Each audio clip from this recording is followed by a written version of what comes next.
Please join with us as we welcome our Honorary Chair, CAPRI MADDOX. Welcome. I am proud to be the Honorary Chair of this year's Women Against Gun Violence 29th Leadership Awards event. This past year, despite the pandemic that hampered so many organizations, nonprofits, and agencies, Women Against Gun Violence has continued to grow and adapt to changing circumstances in order to best fulfill its mission to prevent gun violence. This year's theme of the event is Facts Matter. Facts matter because if we want to prevent gun violence rather than simply react to gun violence, we must know our survivors' compelling stories as well as the data. Only then can we propose and work toward the best preventative solutions possible. Women Against Gun Violence has 5 core beliefs. 1, that safe gun storage saves lives, because when guns are properly locked up, they cannot be used for suicides, school shootings, and unintentional shootings. Number 2, that information is power, because when experts and community members across specialties and interests come together, innovative solutions become possible. 3, that ballots stop bullets, because if we want real and lasting change, we must all vote in each and every election to be certain that gun violence prevention is a priority when we cast our ballots. 4, that money talks, and if we hit the firearm industry in the pocketbook, we can have the same impact activists had on holding the tobacco companies accountable. And finally, number 5, that strong, impactful legislation is necessary to prevent gun violence, because facts matter. And the data shows that states with strong gun violence prevention laws have lower rates of deaths associated with gun violence. And now, on to today's honorees. Jan van Tilburg, architect and honorary consul general for the Netherlands in Los Angeles, is strongly committed to the greater Los Angeles community and to the education and the arts. Johannes van Tilburg, a renowned archaeologist, has a deep-rooted interest in marginalized communities, inequities, and how societies rise and fall. CARA LEVINE is an artist and creator of This Is Not a Gun, an exhibit and now a book of carved objects mistaken as guns by police officers during shootings of unarmed civilians, mostly people of color. The Trace is a nonprofit journalism outlet dedicated to exclusively reporting on our country's gun violence crisis. And attorney Josh KOSKOFF, who successfully represented 9 Sandy Hook families and achieved a $73 million settlement, the largest payout so far in a mass shooting related case against a gun manufacturer. We will also be hearing from a longtime gun violence prevention activist, Virginia CLASSICK, who will share her story about a chance encounter with the state legislator and how that turned into meaningful gun violence prevention legislation. I am eager, as I'm sure you are too, to get on with the show. Once again, welcome to another great Women Against Gun Violence Leadership Awards event, where you will be informed, moved, and hopefully compelled into taking action to prevent gun violence. Thank you. Thank you, Capri, for being here with us today and for that warm welcome. On behalf of Women Against Gun Violence's Board of Directors, I join Capri in welcoming you to our 29th Leadership Awards event. We've got important work to do, and a global pandemic can't keep us down. During the last year, we've been busy engaging with legislators, policymakers, the media, and the community through educational events, podcasts, action alerts, social media, online petitions, and remote community event participation. Women Against Gun Violence has remained a critical voice in the gun violence prevention movement in Los Angeles and throughout California. A recent example of one of our activities was an online petition we launched in support of an important piece of firearms safety legislation that was at risk for falling by the wayside because of inattention during the legislative session. We refuse to allow key legislators to let this important bill die. So we rallied our supporters and submitted over 600 signatures to let the legislators know that we were watching and that we expected action. They listened and they acted. And I'm here today to thank all of you who added your name. We know that public reaction and support makes these things happen. We also want to give you an example of how we put your donations to work. In collaboration with the Los Angeles Police Department, Women Against Gun Violence funded a portion of a recent LAPD gun buyback. Gun buyback programs get guns off the streets by offering residents an opportunity to turn in unwanted firearms in exchange for a gift card, usually to a grocery store. The buyback was strategically timed in advance of the city's new ban on the possession of ghost guns and ghost gun kits to incentivize residents to turn them in before they became illegal. Women Against Gun Violence used donated funds to directly support efforts to reduce the number of guns on the streets of Los Angeles. This collaboration was a win-win. In keeping with our theme of Facts Matter, we used various platforms, including the news media, community meetings, college classrooms, and legislative hearings, to share the facts that should lead to action. The following clips give you a glimpse into some of our activities. Crime victims like this young man praised the council's decision. His brother was murdered by a ghost gun carrying assailant, and he was struck too. The rise of ghost guns is a real threat and deadly threat to our communities.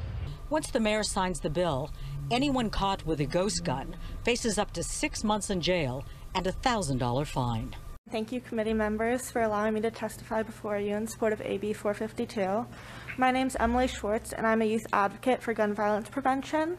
I'm here today testifying on behalf of Women Against Gun Violence and over the 600 constituents who signed our letter in support of AB 452, a letter I hope you have had a chance to read or have before you. But I'm not only a youth advocate for Women Against Gun Violence and safe gun storage legislation and laws. I'm one of the almost 2 million high school students in California who go to school each day afraid. When I walk into math class, I don't think about how to solve for X. I think about where I will hide and where I will run in case of an active shooter. According to Everytown for Gun Safety, guns used in 68% of gun-related incidents at schools were taken from the home, a friend, or a relative.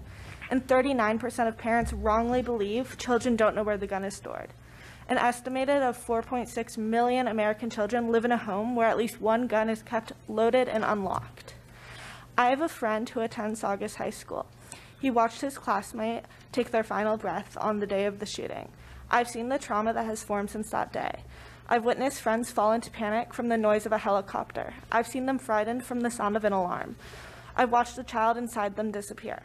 We need meaningful, multifaceted action to keep our schools safe, actions that address what we know about shootings. We need action that will prevent shootings from occurring in the first place. California already has some of the strongest safe gun storage and child access prevention laws in the country. Now let's make certain that every parent and caregiver of a California student knows these laws. AB 452 will do just that and is part of the approach that will help keep me and my friends safe. Please vote yes on this critical life-saving legislation. I thank you in advance and thank you for your time.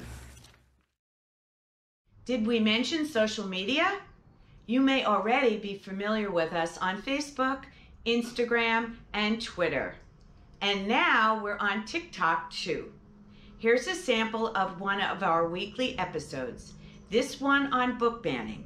I'm pleased to introduce Keisha's with the News. Hi, I'm Keisha. And I'm Keisha. And we're Keisha's with the news. There's a lot of book banning going on across the United States. Just last month, Mouse, a graphic novel about the Holocaust, was banned by a Tennessee school board. And it's not just Mouse. Toni Morrison's novel, The Bluest Eye, has also been banned by a school district in Missouri. It seems to us that a lot of the same people who think kids cannot handle the truth are the same people who think kids can handle a gun. In related news, a gun manufacturer is making a child-sized AR-15 assault rifle designed just for us kids. They say it looks, feels, and operates just like Mom and Dad's gun. Really? By the way, AR-15s have been used in some of America's most deadly school shootings. Like at Sandy Hook Elementary School and Marjorie Stoneman Douglas High School. Hey parents, arm us with knowledge, not guns. See you next week with more Keisha's with the news.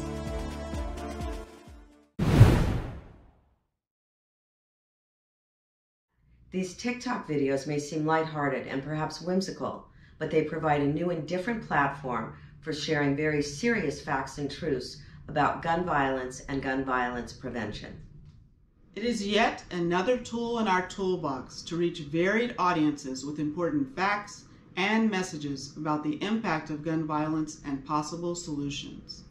These are challenging times in the gun violence prevention movement. In the last 2 years, gun sales have increased dramatically. Sadly, the facts bear out that where there are more guns, there are more gun deaths. Recent data shows that gun death rates across the nation have increased.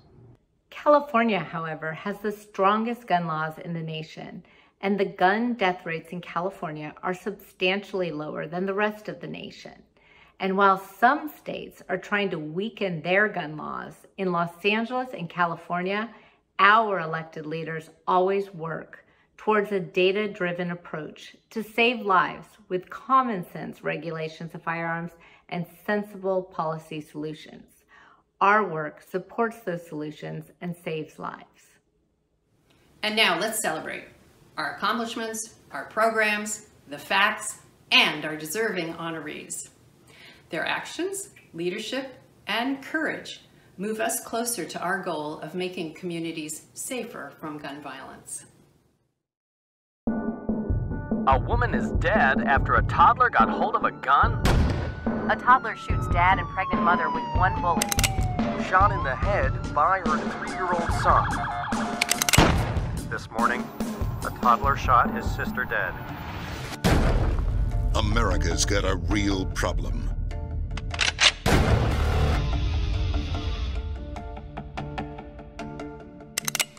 It's time we did something. We need to lock them up. Not the guns, that's just un-American. The toddlers. Round them up. Deport them. Get them out of our country. And keep them away from our guns. Guns don't kill people. Toddlers kill people.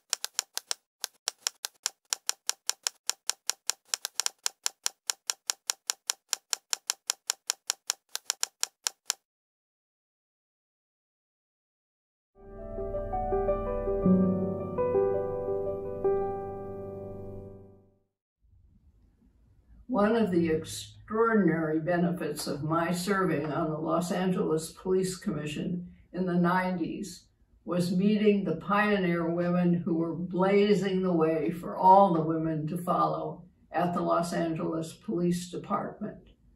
One of my most vivid memories was being introduced to Margaret Peggy York, who had just become the first woman lieutenant in the Los Angeles Police Department. I soon invited her to lunch and with fingers crossed, asked if she would join the board of Women Against Gun Violence.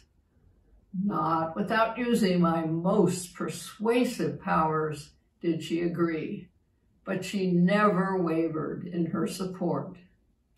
Peggy had a sterling career. She advanced from patrol officer to investigator, captain, and commander before she broke the department's managerial glass ceiling to become its first deputy chief. She became the role model for the hit TV show Cagney and Lacey.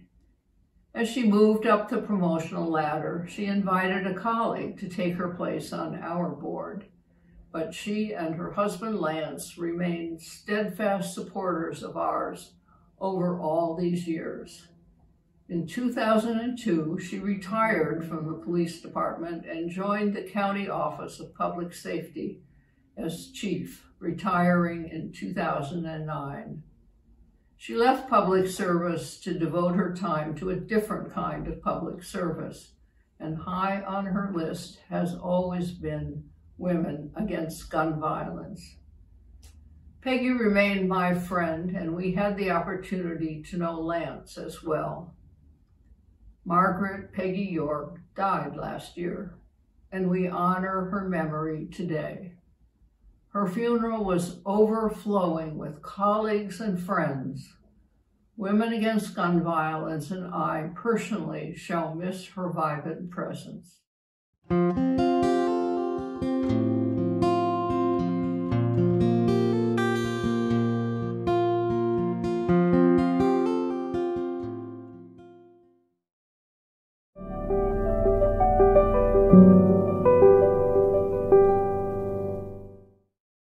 A silver padlock is not a gun. A set of keys is not a gun. A beer bottle is not a gun. Tinfoil is not a gun. A knife and a piece of wood are not a gun.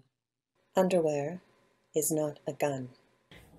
A water hose nozzle is not a gun. A pills bottle is not a gun. A Nintendo Wii remote is not a gun. Toy truck is not a gun. A knife is not a gun. My name is Angela Hennessy. I am a survivor of gun violence. It's an honor to introduce this year's Women Against Gun Violence awardee, my friend and collaborator, CARA LEVINE, founder of This Is Not a Gun, an art and activism project aimed at creating awareness and critical reflection on the impact of police brutality, racial bias, and gun violence. I'm so happy to see her receive this recognition for her work, for making such deep and meaningful contributions to the national discussion on gun violence, for her commitment to creative and collective action, for her belief in the role of art and art making to bridge relationships and build community. So Cara, we appreciate you, all the work you do, you've been doing, and how you show up. Congratulations. Thank you, Angela, for the introduction and your commitment to our work and our collaboration. Thank you, Margot, and the whole team at Women Against Gun Violence for this award. It's a true honor. I feel so humbled and moved. I want to congratulate the other awardees, the Van Tilburgs, Josh KOSKOFF, and the Trace. The work you are doing is in many ways much more hands in the mud around issues of gun violence. Thank you for this commitment. It's an inspiration and an honor to share this award with you. I arrived at this work through my art practice after, in December of 2016, I came across a list of objects that police had mistaken as guns in the shootings of unarmed civilians. There were 23 objects on the list and no other information. I felt the intended shock and awe, but did not feel the impulse to scroll on. Instead, it stopped me in my tracks, forced me to slow down, and compelled me to ask more questions. I thought if I could memorize each of these objects through their remaking, maybe at some point I would understand how somebody could mistake them for guns. While carving, I used the time to put myself through a kind of re-education of the history of racism in the United States, through listening to rhetoric, fiction, and nonfiction accounts. I also learned the circumstances behind each shootings. Of this list, 19 of the 23 unarmed victims were Black men. This work was not about me. And because of that, I wanted to bring it into a wider conversation outside of my studio. I began calling on artist activist friends to co-host public events wherein we made these same objects out of clay, creating a venue to hold dialogue about the consequences, complexities, and cultural significance racial violence, specifically state-inflicted violence, have on society across all color lines.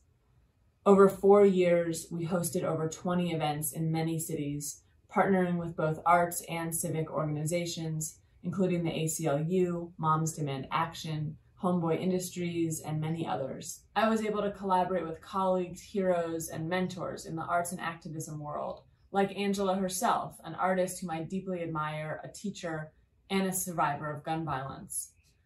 As of today, we have made over 300 ceramic objects over the course of these events, each by a different person focusing time, mind, and body on this issue.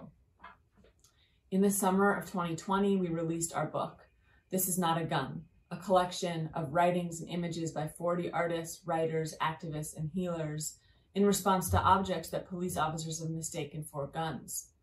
This book was made with the deepest labor of love by all 40 contributors and my 2 publishers, Sming Sming Books and Candor Arts, who hand-bound the entire first edition under extreme early pandemic conditions. Today, in a post-mid unknown pandemic world, we continue workshops online and invite other communities to use our Tina G toolkit to host their own workshops and conversations. At each event, we wish for a day when this work is not needed. We pray for a time when equal rights are enjoyed by all people and when not a single member of our community has to fear for their life when stopped at a traffic light. May this work be over soon. Thank you so much.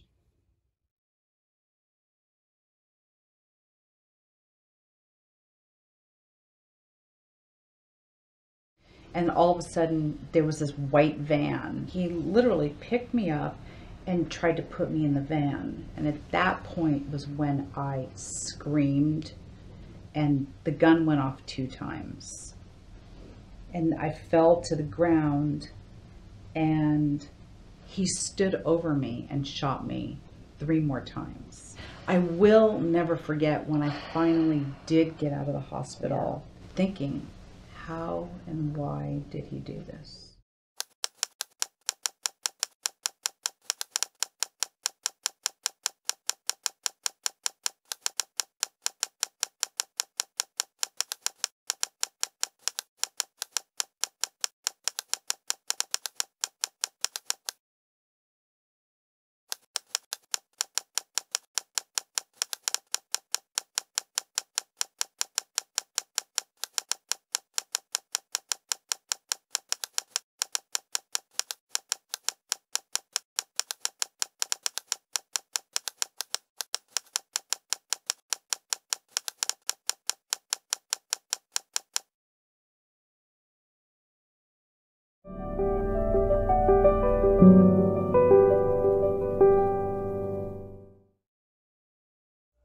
My name is Poe Murray. I have been leading the Newtown Action Alliance since my 20-year-old neighbor killed 20 children and 6 educators in Sandy Hook Elementary School. Our national grassroots organization has worked over 9 years to create legislative and cultural changes to end the gun violence crisis in our nation. I am honored to present the Women's Against Gun Violence Courageous Leadership Award to my friend, my hero, Josh KOSKOFF. Josh is a 3rd-generation lawyer at his law firm based in Connecticut. I first met Josh a few months after the Sandy Hook shooting tragedy on our first Newtown Action Alliance trip to Washington, D.C., to urge Congress to take action to prevent other tragedies. We were heartbroken and shattered by the tragedy, but we sat together in a conference room with families impacted by the Sandy Hook, Aurora, and other shootings, and we begged Congress to honor with action. Since then, Josh has represented the Sandy Hook families in the landmark case against Remington Arms, the maker of the AR-15 style rifle used in the massacre. In February, the families of 9 Sandy Hook shooting victims settled a lawsuit for $73 million with insurers of Remington Arms. It is believed to be the largest payout by a gun manufacturer in a mass shooting case. This groundbreaking settlement was a significant setback for the firearms industry because this lawsuit poked a hole in the 2005 federal law called the Protection of Lawful Commerce in Arms Act, which typically protects the gun industry. Josh effectively argued that Remington's marketing tactics violated the Connecticut Consumer Protection Law. Josh is also representing the Sandy Hook families in a case against Alex Jones, a deplorable conspiracy theorist who has terrorized the families in our community. Josh is also currently representing families of victims of the Las Vegas shooting in a case against manufacturers of weapons used in the attack. No one policy or strategy will end the gun violence crisis in our nation, but the legal approach to hold the gun industry accountable is crucial, and Josh KOSKOFF is leading the way. Congratulations, Josh, for your courageous leadership and your tremendous empathy for the surviving families and your dedication to saving lives in our nation. I'd like to be able to tell all of you that there was never a doubt in my mind from the moment I met the first family to for the 2 years nearly that I spent investigating the Sandy Hook case that we were going to file the case and I was going to do so confidently. But that isn't the case at all. What actually happened was we have been looking at the case for almost 2 years, true, and had learned a lot and had decided that the conduct of the gun industry as it relates to the Sandy Hook case, and of course in general, was just abhorrent and wrong. And that in this country that we cherish, what happened should never be allowed to or possible. And I had thought that, but I, at the same time, was very concerned about adding another crushing defeat and loss to these families who had lost so much, whose lives had been turned upside down and shattered, and who were still picking up the pieces. So it felt like an enormous weight to make that decision without considering that. And I really was 50-50 and decided that what we should do, myself and another colleague, was to meet with the families to see where they were at a year, almost 2 years in since the shooting. And I remember we set up a series of meetings in one of our small offices and met with families one after the other, 3 families who were available because we knew we had a lot of work to do in 6 weeks if we were going to take this case to what then was the finish line. About 30 seconds in to the first meeting with our first parents, all that doubt and all that anxiety essentially went away. I knew that not only should we take the case, we had to file it. What was it? What was it that I saw in those first 30 seconds in those parents? I saw the souls, basically, of parents who had been through this shattering, inexplicable loss. True, but I also expected to see something like that.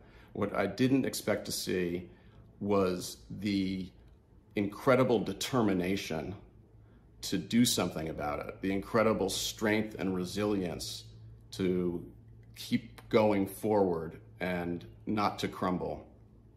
And I remember having to hold in my emotions for 3 hours as I heard and saw stories repeated that showed me that. And I remember as soon as the last parents left, all that came out. And I basically turned to my colleague and said, we're taking this effing case with tears in my eyes. And because we had to at that point. And I knew that I would never be able to live with myself if we hadn't have given it our best shot and filed the case. And about 2 years after doing that, I was asked to go meet from Lori Safian, as a friend of my sister's, and I guess Lori had asked Sarah, my sister, if I could come and meet the group Women Against Gun Violence. And I'd never heard of Women Against Gun Violence, but that makes it like every other group, because I'd never heard of any gun groups, really. Maybe I heard of the Brady Center, but never Women Against Gun Violence. And so I just remember coming to LA and going to a lovely home in what I think may have been the hottest day on record in Los Angeles, and immediately being surrounded by people of all ages, all ethnicities, women primarily, though some men did sneak in there, who had been engaged, who had gone through something similar to the Sandy Hook families. But not simply 2 or 3 years ago, but decades ago. And of course, there were younger parents or loved ones who were there as well, who were new to this terrible situation and trying to do something about it. And I remember the same feeling that I had when I sat across the table from the parents who I was so privileged to represent and then call my friends.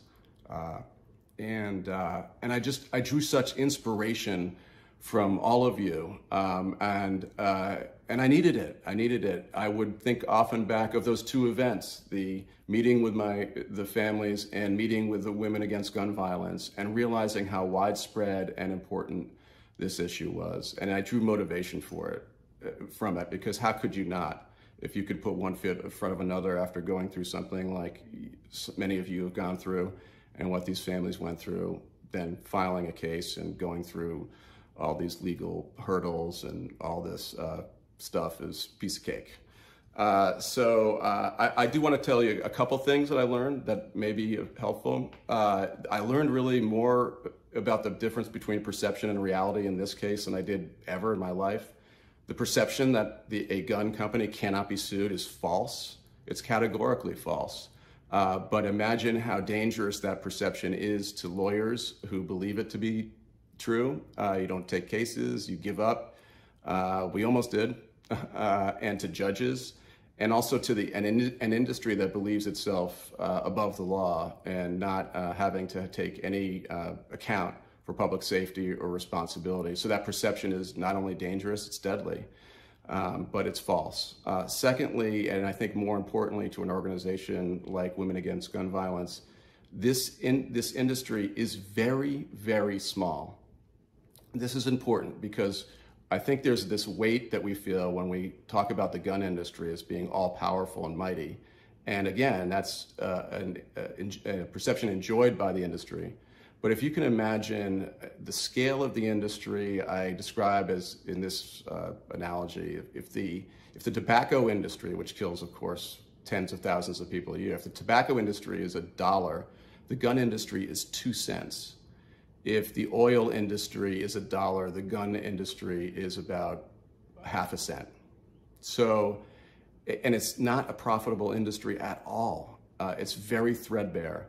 So remember that. Remember that that their perception can be shattered as you continue the incredible work that you've done long before I knew about anything about guns, long before I was engaged in this case, and presumably long after. You know, we should be, myself and my family should be giving every one of you an award for all the hard work that you've done in this struggle. And remember, power, even real power, concedes nothing without a struggle. You guys did send me this award, and I will just tell you how grateful I am for it, and how it's going to be on my mantle. It's going to be I will proudly, I'll take it and I'll proudly display it because to me it speaks to your courage and your sacrifice on behalf of all of us.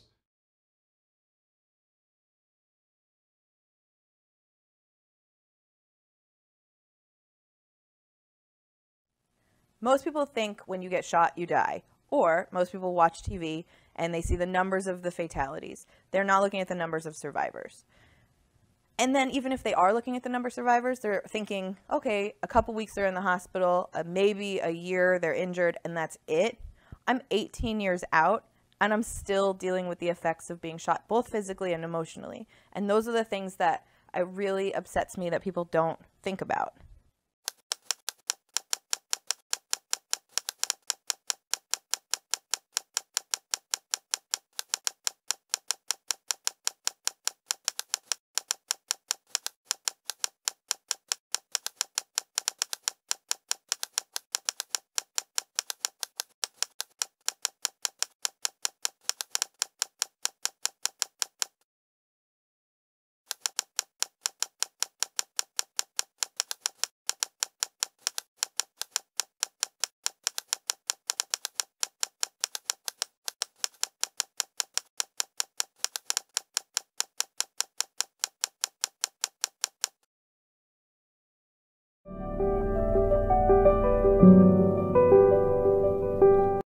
Hi, I'm State Senator Anthony Portantino, and I represent the 25th State Senate District. My priorities have always been about public education, sensible gun control, and mental health. And I've also been pleased to know somebody that's familiar to all of you, Virginia Classick. She has been a gun prevention activist for 25 years. She's the chair of the Gun Violence Prevention Task Force at All Saints Church, Pasadena, and co-chair of the San Fernando Valley chapter of the Brady Campaign. She's a retired licensed social worker and has been an advocate for sensible gun control, bringing her experience as a theology student to the forefront in helping others during these very violent and trying times. She's truly a treasure for both the All Saints community, the San Gabriel Valley, and for gun prevention organizations like yours. She's the vice president of the board of directors of the National Religious Campaign Against Torture, and she's been part of the Peace and Justice program at All Saints and just been a tireless, committed activist. For me, talking to constituents, I get great ideas. And at a recent event at All Saints, a Christmas fair, where she was selling her knitted goods to help laudable charities, I actually bought one for one of my colleagues' brand new daughter, and he was thrilled to receive the sweater that she did. During that table, we had a conversation about gun control. And she raised some very interesting ideas to me, which then I went around and turned into a bill. And now all of you remember those classic How a Bill Becomes a Law videos, and that's very much part of this. So you have the idea, then you implement it.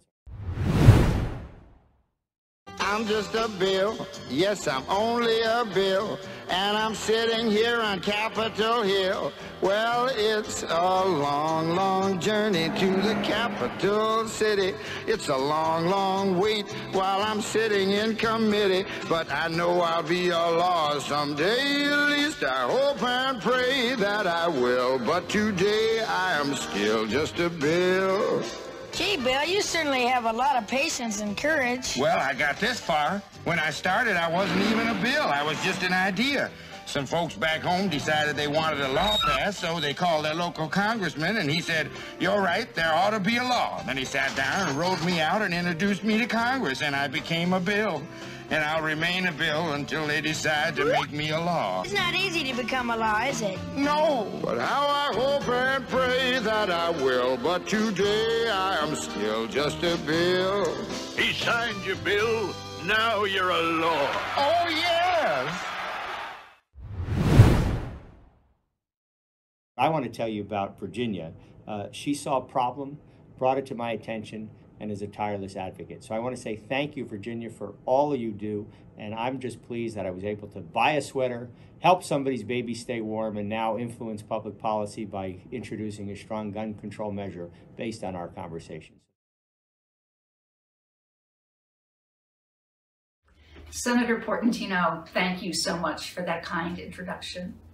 I am truly fortunate to be one of your constituents. I'm Virginia Classic, and it is quite an honor for me to participate in this year's Leadership Award event. I have been active in gun violence prevention for nearly 30 years. I became involved in 1993, not because I had been personally impacted by gun violence, but because I became increasingly angry at news stories about incidents of gun violence, particularly those involving young people and those whose lives have been impacted by domestic abuse. Young people who cannot legally purchase a gun are able to use a gun to suicide or commit school shootings, using a gun that almost always comes from their own home. As a social worker, I was accustomed to having conversations with clients about sensitive topics. I also knew that physicians encountered patients who might be at risk for a gun tragedy. So I designed a training program for medical professionals to equip them with facts about all forms of gun violence and to help them imagine how it would be to raise the issue of access to a gun in conversations with patients and parents. In collaboration with the LA chapter of Physicians for Social Responsibility, we began making presentations to physicians in the LA area. The presentations included important facts and then role-playing scenarios of physicians discussing access to guns during patient visits. One of the scenarios we used was of a pediatrician talking with parents who were very concerned about their middle school-age son's increasing anger and complaints about being bullied at school. In this scenario, the boy was at home after school until his parents returned from work. The pediatrician used facts in asking the parents whether this boy had access to a gun at home. At the conclusion of this role-playing scenario, during a presentation to a large group of pediatricians at a local medical facility, and I remember this so clearly, a physician raised his hand and said, "I have treated hundreds of these boys, and I have never thought until today about asking about access to a gun." Facts matter. And now a few words about my recent chance encounter with my state senator, Anthony Portantino. Last December, I was so surprised when I realized that it was Senator Portantino who was visiting my table at the Alternative Christmas Market at All Saints, Pasadena, where I am a member. This was not long after the school shooting in Michigan, where a student of the school shot 11 people, 4 of them fatally. The shooter had received the gun he used as a gift from his parents days earlier. There were news reports of the parents being called in to meet with school officials because of the great concern about his behavior. And there were reports of this young man at some point having the gun in his backpack.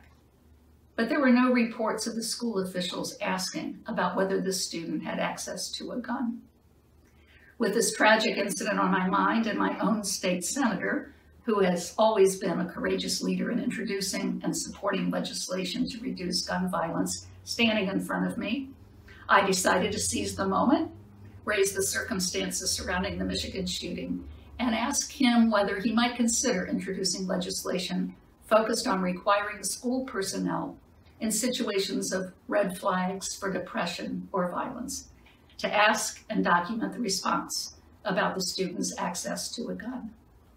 Imagine my surprise and delight when Senator Portantino called me about 2 months later to tell me that he really wanted to be sure that he contacted me to let me know that he would be introducing legislation that afternoon aimed at preventing school tragedies, and that my conversation with him inspired him to take this action. Facts matter, and never let an opportunity to get the ear of an elected official pass you by. In the 30 years that I have been advocating for both personal practices and for common sense gun policy, I have been involved with many of you and have been led by many of you in attending rallies and vigils, organizing legislative visits, making presentations, writing letters to the editor. Each of us has found such a range of ways to contribute to the goal of reducing and preventing all forms of gun violence. Our work continues, and it is an honor to partner with all of you.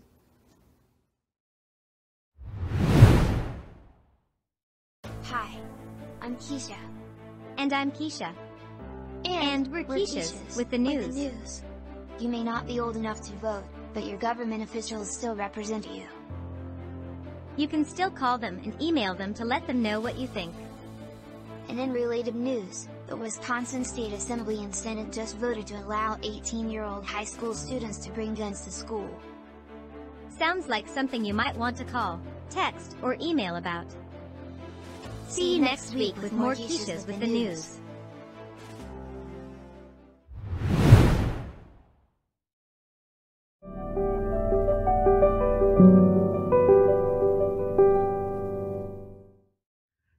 I'm Margot Bennett, the Executive Director of Women Against Gun Violence, coming to you today from our Culver City office.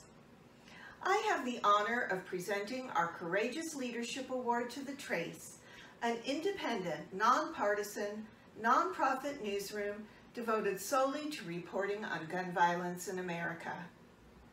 Many years ago, I was a reference librarian, and among the things I learned during my education and subsequent employment was, 1, I wasn't very good at it, and 2, that accurate research, data, and facts were critical in the formulating of opinion and recommending and taking action. I saw that importance every day in the scholars and others who relied on the many good reference librarians where I was employed. We've seen what happens when opinion is mistaken for reporting. I think we can all see what happens when research is bad or deliberately corrupted, and what happens when people rely on that bad information, and worse, share it with others. It's not only reliable information that bestows power, unfortunately, so does bad. And that's what makes The Trace so important.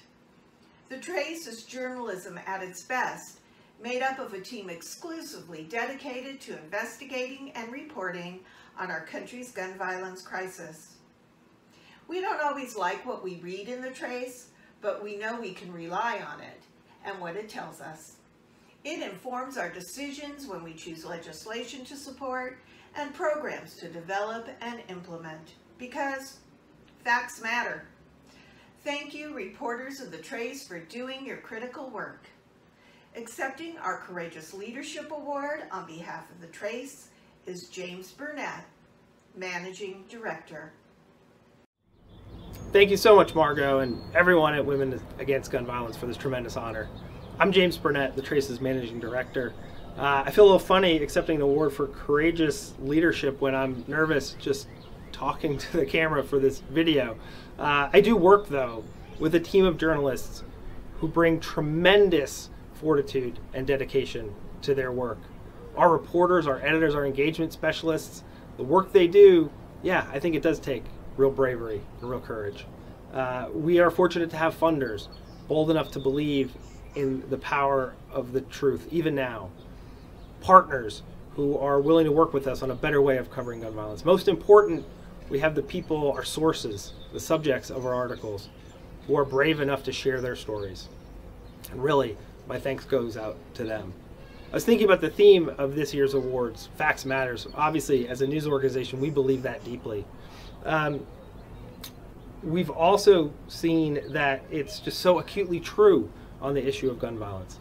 If a background checker does not obtain the information about a buyer's violent history in time before that sale goes through, or if a court does not verify that an abuser has given up his guns, that information can be the difference between life and death.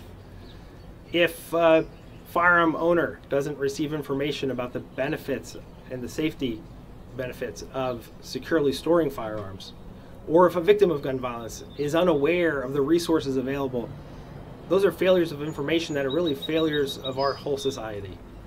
We started The Trace because on the issue of gun violence in particular, so much information has been deliberately obscured. Facts are missing, they haven't been known.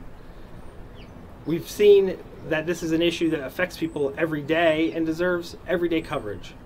We also have seen the power of facts through our journalism to make a difference. When people know the disparities of gun violence, they're inspired to take action. When people know the solutions, when policymakers have that information, and when communities can advocate for effective interventions, that can lead to safer and more just homes for everyone. Finally, facts can hold people accountable for contributing to this crisis. So yeah, facts do matter. It also matters that we have readers who are willing to engage with a subject that so many people just want to tune out. You know, ignorance is bliss, they say, right? To know and to engage with the facts, that really takes commitment. And so my final thanks goes out to all our readers. Thank you very much.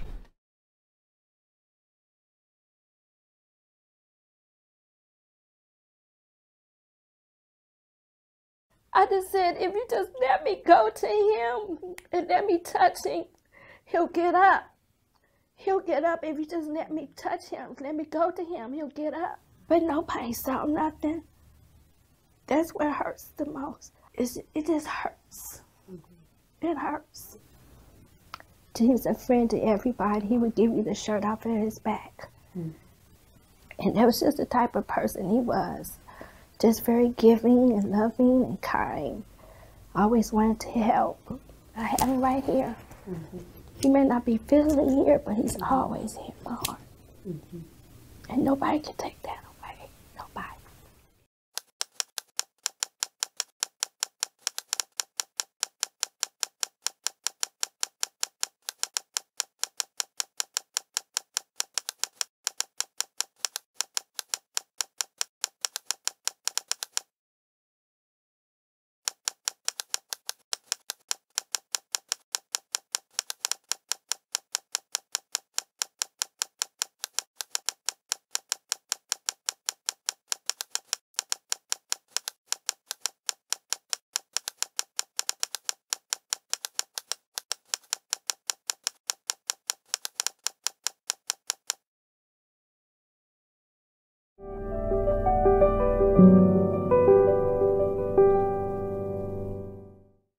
Good day, everyone.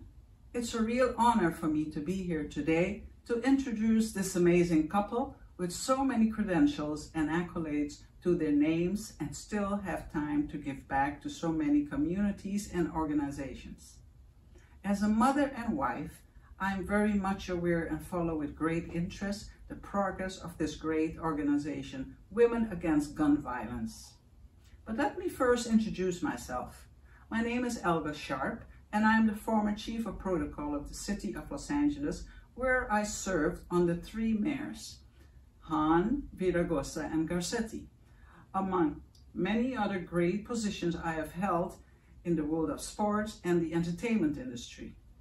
But it was during my time as Chief of Protocol that I met this amazing couple, as Jan van Tilburg was the Honorary Consul for the Kingdom of the Netherlands for the City of Los Angeles. But more on Jan in a few minutes. Now, I hope that you have hours to listen to all the credentials of this wonderful, amazing couple, because there are so many accolades, accomplishments, and much more. Enter Lady Johanne. Dr. Johanne van Tilburg is a scholar, a writer, an educator, and a practicing archaeologist with a passionate commitment to public education and heritage conservation. She first started her career as an educator at the UCLA Fernald School.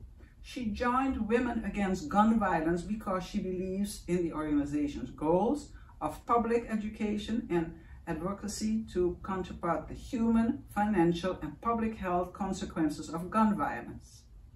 Johanne's interest in cultural heritage led to a doctorate in archaeology and a second career as an affiliated researcher of the Kotzen Institute of Archaeology at UCLA.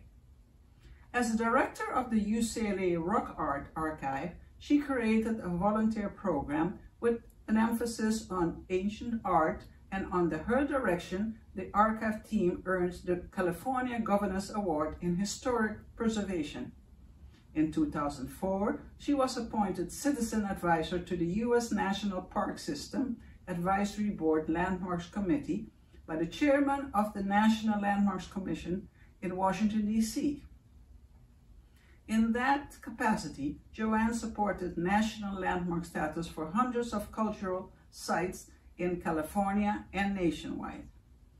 When the Japanese American National Museum in Los Angeles requested support of their nomination of World War II Hart Mountain Relocation Center, she advocated on museum's behalf.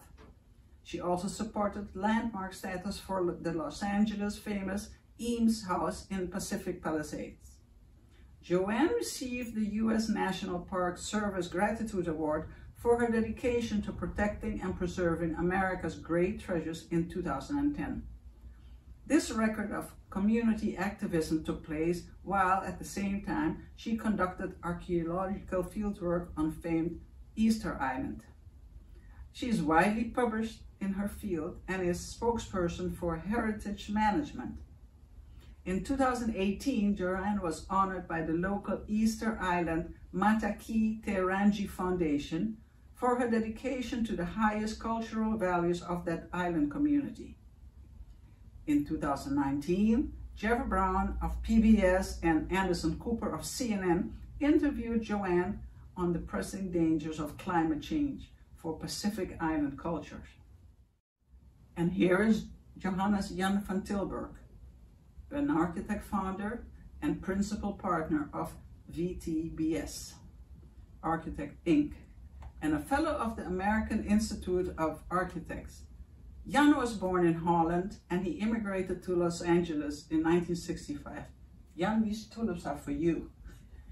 In 2007, he was honored with the Dutch American Heritage Award, and in 2010, he was appointed the first honorary consul for the Kingdom of the Netherlands for the city of Los Angeles. Jan served in that capacity for 12 years. Jan designed pro bono the first AIDS hospice in Los Angeles at Barlow Hospital near Dodger Stadium. He is a longtime supporter of the people concerned in its efforts to end homelessness in our city. As an appointed commissioner of the city of Santa Monica, Jan has served in that volunteer capacity for over a decade. Jan's interest in art and architecture led him to teaching in special programs at UCLA and Harvard University. His commitment to education and history encouraged him to create the Johannes van Tilburg Lecture in Dutch Studies in the Department of European Studies at UCLA. In the words of one of my former bosses, Mayor Antonio Vidagosa, Jan's community service, especially within the Dutch American community, is instrumental in bringing people together from all ethnic backgrounds in the pursuit of mutual understanding and respect. It is my distinct honor to present to you Joanne and Jan van Tilburg with the Women Against Gun Violence Courageous Leadership Award. Thank you. I'd like to say thank you very much to Margot Bennett and the men and women of Women Against Gun Violence for this lovely award and for all of the energy and time and commitment they have all contributed to making this organization one of the most important here in Los Angeles for helping to keep our young people and the rest of the citizenry involved, engaged, and safe. I'd like to also thank especially Dr. Ernestine Elster, because it was Ernie who introduced me and Jan to this organization. And without her attention to the details of life, I think I probably wouldn't have gotten engaged here. I think it's very, very important now as an educator to recognize that our young people, our children, are faced every day with the fear and of the danger that might lurk in their classrooms and on their playgrounds. And I think knowing what we know about some of the most recent events here in California, I think it's a moment in time where we have the opportunity to fully engage and seek peace. I think that this organization has the opportunity and the wherewithal in terms of the energy, the creativity, the camaraderie of all of the members to make a difference. And it's my hope that whatever Jan and I could do to support that, to engage with that, to encourage that, to have fun with that, and to look at what's going on in our world today in the face of unexpected consequences from the pandemic, that we can all work together to make Los Angeles, a place we love, more livable, more safe, more engaged, and more of what it promises every day with the sunshine and the flowers to be. So thank you very much, everyone, for this lovely award and for allowing me to participate in something that's proven to be so special in my life.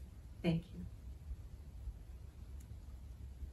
And I'd like to say that as Joanna and I do, we support these things together, as we've done in our over 50 years of marriage. We've done a lot of things together.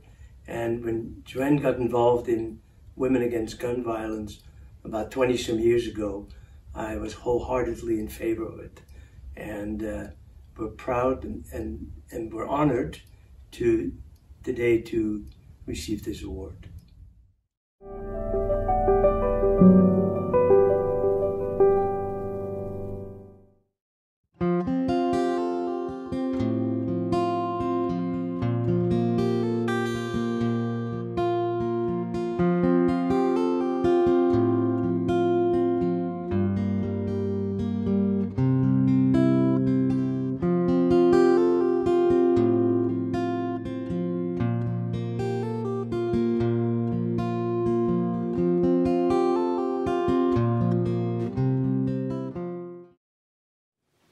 The Board of Directors joins me in thanking you for being with us today.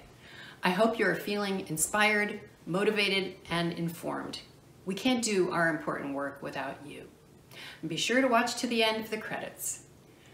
For more information about Women Against Gun Violence and our programs, to sign up for our Action Alert Network, or to make a donation, visit our websites at wagv.org and thetalkproject.org.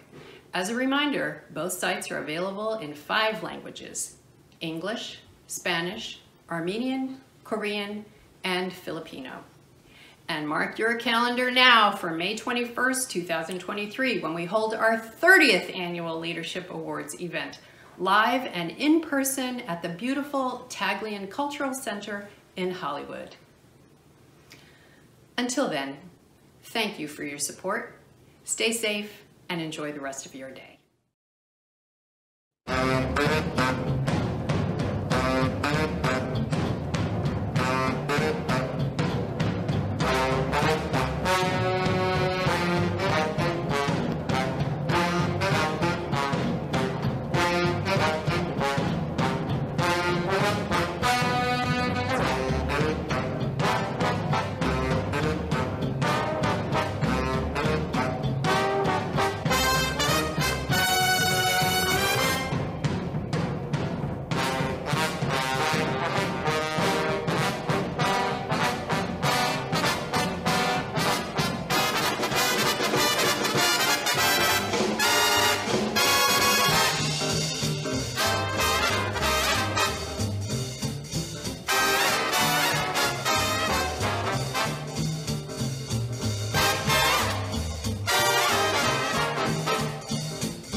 Just the facts, ma'am.